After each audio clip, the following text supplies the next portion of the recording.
Hey everybody, it's Andrew here, and welcome back to another update. So everybody's asking the question, with everything going on, when could more payments for seniors be approved? Now, in this video, we're going to answer that question as far as, based off of everything we know at the moment. We're also going to have some updates on daily trending news in regards to things that affect seniors. So before we jump into it, do me a quick favor, hit like and hit subscribe. I also want to take a moment to thank our sponsor, Webull. Now, Webull can give you 3 free stocks valued up to $6,300. Now, this is kind of in a sense like a stimulus check. And all you have to do is sign up for an account using my affiliate link. And yes, they're going to give me a little bit of money for promoting this, but it's completely free and it helps you as well. All you have to do is make an account and then secondly deposit, even if it's just 1 penny. Any deposit will give you 3 free stocks, and that could be valued up to $6,300 total. So if you guys are interested, click on the link that's in the comments of this video. And with that said, let's jump right into it. First, let's do a quick update on daily trending news. There's a lot of things happening in the economy. First of all, we had some data come out on consumer spending. Now, overall consumer spending is up about 1.6%, and this is generally a good sign for the economy, but with inflation being so bad, people are worried this is just going to make things worse. And experts see that the data shows that the majority of spending is coming from those who are moderate to higher income. So those folks are kind of putting more inflation pressures on the economy, and those who are lower income are getting left behind. So this trend, it looks like it might be getting a little bit better where the curve kind of inflected down a little bit. So this is a really important data point to look at, and hopefully that will continue to go down. Now, as far as energy, gas was actually slightly down from November, still increasing, but increasing at a slower rate. And then the savings rate. So Americans, their savings rate is at 6.4% currently, which is the lowest it's been since 2013. Now, obviously, that's generally bad for people because they have less savings. And with inflation getting worse, this is really showing that those who are moderate to lower income have less and less in savings. And the lower the savings rate goes, eventually we're going to have to see people start spending less, and hopefully inflation will go down as well. Now, when you take into account inflation, spending is actually up about 4.3%, but again, still not as much as it was in December. Now, guys, with the question at hand, when could we potentially get more legislation that includes spending, whether that's more spending for certain programs like Social Security and Medicare, or potentially even a direct voucher that Bernie Sanders has been fighting for? Well, let's take a quick look at everything going on. Obviously, we have the geopolitical global conflict.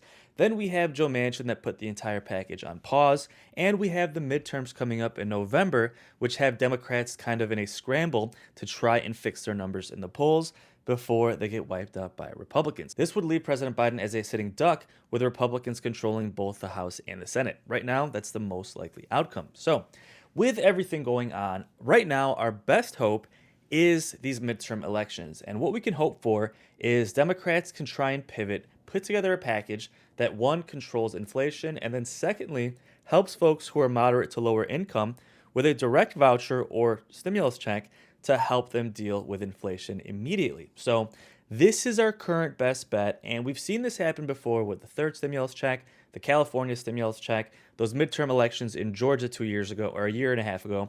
Those really showed us that when Democrats try and approve direct spending bills, this can help them win elections. Now, of course, right now we have a different situation where inflation is so bad, they have to deal with the risk that then Republicans would slam them in the midterms, saying that they're making inflation even worse. So, really, it's this fine line where, with the midterms coming up, Democrats could try and approve a spending bill, which could help them win some votes, especially the senior vote if they do this voucher that Bernie is pushing for.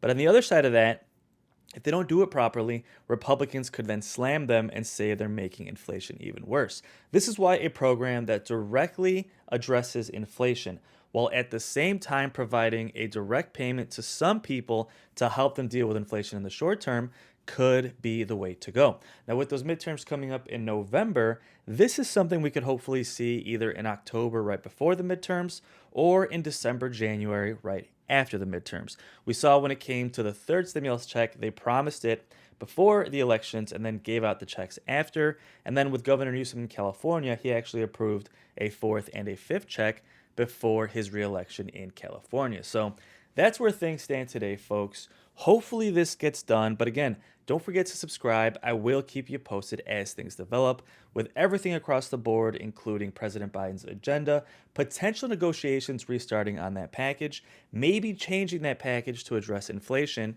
and again, hopefully including that voucher that Bernie Sanders is trying to include. Now, with the rest of this video, folks, we're going to talk about some trending news and how these things might affect seniors directly. First of all, we're obviously looking at this global conflict happening, and we all know that President Biden gave his sanctions, and Russia actually responded and said, yeah, these sanctions are going to make things tough, but they're not really going to cripple Russia. I think everyone understood that, and a lot of people are saying that President Biden should be acting more aggressively. Now, let me know your thoughts on that in the comments.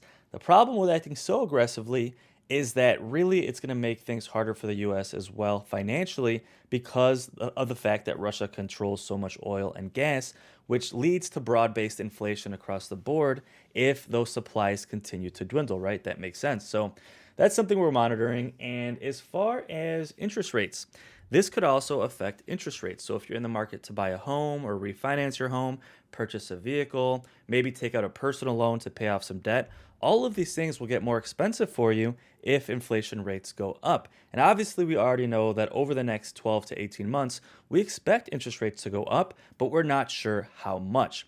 Now, these issues with Russia, if they make inflation worse, which right now there's a really good chance that could happen, that could put the Fed in a situation where they have to raise interest rates even higher than initially anticipated to control inflation. So that's really going to depend on how long this conflict lasts. If it lasts a few weeks to a few months, it shouldn't really affect inflation or interest rates too much. But if this goes on to be more of a long-term issue, we could see inflation go through the roof. The Fed raised interest rates a lot more than expected, and then potentially put us in a situation where things are a lot more expensive when it comes to taking out loans, and potentially even put us in a recession. So this is something we're keeping our eye on, folks.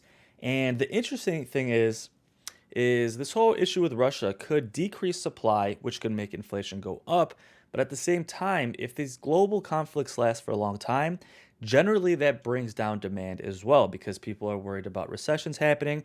They start spending less preemptively, and then that could actually lower demand and lower inflation naturally. So kind of a lot of levers here going up and down. But again, please subscribe, guys. I will keep you posted as things develop. Now, as far as the markets, a lot of seniors invest in bonds and things like that in retirements.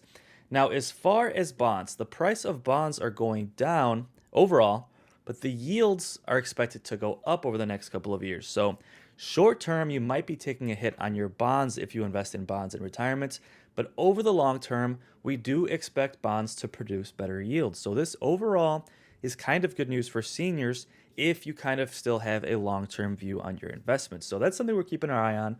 Now, as far as gas prices, on the day, gas prices are actually down slightly, at least oil prices are, which generally trickles down to gas. But overall, we do still expect gas prices to go up. So that is not good for seniors. Now, as far as the stock market, guys, we all know it's been very volatile. When it comes to stocks, you basically have things grouped into two sectors at this point. There's growth stocks, and then there's cash flowing profitable businesses.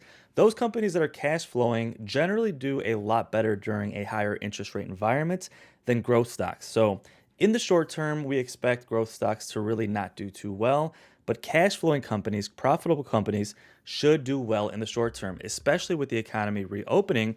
We expect these reopening stocks to do really well in the short term. Companies like Disney with their theme parks, movie theaters, hotels, things like that, we expect to do really, really well over the next 6 to 12 months. So guys, that's about it for this update. And before we end this video, I want to leave you with a short clip from Fox News discussing how all of these global conflicts could affect inflation and potentially make things worse in the short term, and potentially what the Biden administration could do to try and stop this. So let's take a look, see what they had to say, and let me know your thoughts in the comments below.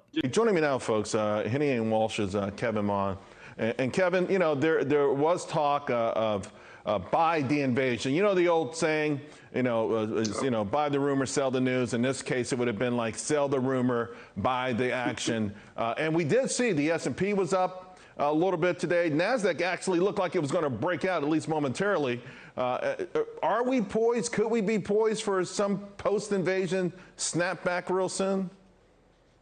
Well, if history serves as a guide, Charles, it would be more than reasonable to expect a snapback soon, given that many stocks are now trading at very attractive entry points, given the recent pullback on top of the market correction that we saw in January, given the more hawkish pivot of the Federal Reserve.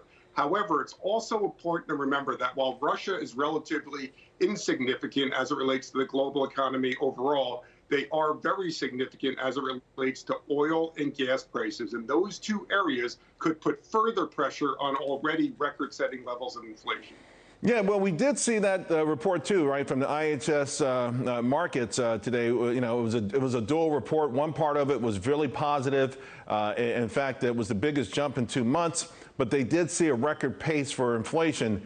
And I guess everyone's trying to play this inflation game because, you know, one of the things that we talked about last year as this was creeping along is that high prices were the cure for high prices. Is that out the window now?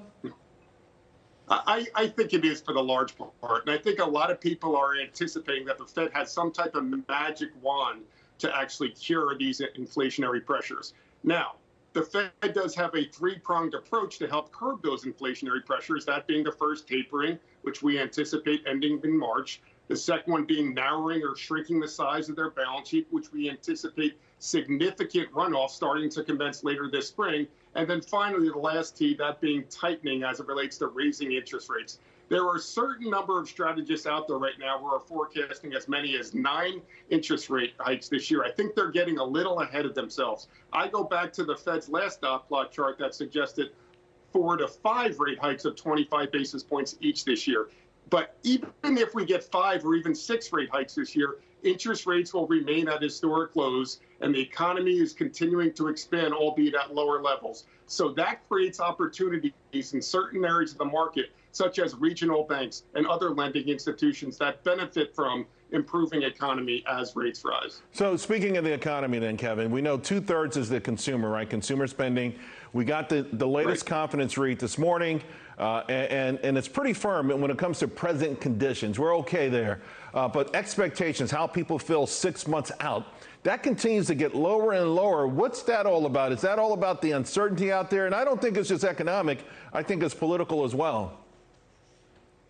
Remember, this is a midterm election year, so that factors into the equation as well, Charles. And of course, mounting and persistent concerns over inflationary pressures. You are 100% correct that consumer confidence does tie in directly towards consumer spending, and consumer spending accounts for 70% of our economy. So if consumers are becoming less confident and less willing to spend, that's going to have a dragging impact on the economy. So that's something to continue to closely monitor. So one thing I find, and really very frustratingly, as a matter of fact, Kevin, the loss in all the headlines, whether it's inflation, the Fed, Russia, Ukraine, corporate earnings, right? I mean, you know, this is the mother's milk of stock market rallies. Yes. And, you know, listen, we're 30% for the 4th quarter in a row. You know, there's signs that margins may dip a little bit here, but they're going to resume. We've got some tough comparables, but again, this is another earnings season that is shellacking consensus where they're not going to cover off the ball. And, you know, most stocks are down. Some are getting devastated on the news, including Home Depot, for instance, this morning. Yeah, and thank you so much for asking this question, Charles. Earnings do matter, and they should always matter to investors when picking stocks. For the 4th quarter of 2021, we saw 77% of companies beat earnings estimates, 78% beat revenue estimates. And you correctly point out, for the 4th consecutive quarter, we've had a blended earnings growth rate above 30%. Now, while we don't anticipate that continuing throughout 2022, we do expect to see earnings continue to grow. So that leads to my earlier answer to your first question. Do we anticipate a snapback? Certain companies who continue to grow their earnings, have free cash flow on their balance sheet, increase their dividends, are being caught up in this market downturn related to Russia, Ukraine, and also related to the Fed's more hawkish pivot. That creates buying opportunities, but investors should never forget to look at earnings strength and earnings forecasts going forward. Absolutely. Kevin.